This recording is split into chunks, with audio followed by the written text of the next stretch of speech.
আজকে তোমাদের সঙ্গে শেয়ার করব একটা রুফটপ ক্যাফে ক্লাব 24। এটা কলোনি মোড় বারাসাত থেকে, বারাসাতের স্ট্রিটের সামনে দিয়ে একটু এগিয়ে আসলেই পাওয়া যায়।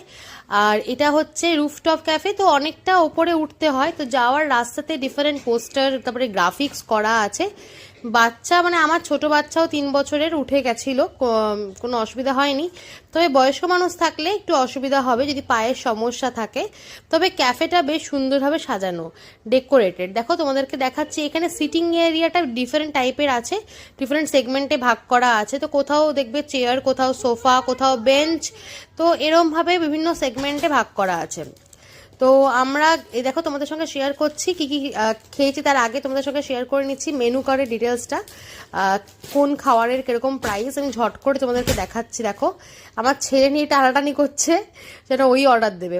তো এই হচ্ছে প্রাইজিং, খাবারের যে খুব একটা প্রাইস তা নয়, আর বেশ ভালো, খাবার দাবারও খুব ভালো, মানে বেশ ভালো আর কি। তো আমরা নিয়েছিলাম 2টো কফি, তারপরে আমার ছেলে জেদ করাতে নিয়েছিলাম চিকেন হট সাওয়ার স্যুপ, এটাও ভালো হয়েছিল। আর নিয়েছিলাম পেঁয়াজি সাইজগুলো দেখেছো, বিশাল বড় বড় পেঁয়াজি। আমি এটা এক্সপেক্টই করিনি যে পেঁয়াজির সাইজ এত বড় হবে। তো এটা 70 রুপিস প্লেট, 6 পিস থাকে, বেশ ভালো। আর এখানে দেখতে পাচ্ছ একজন আইসক্রিম খাচ্ছে, এটা কিন্তু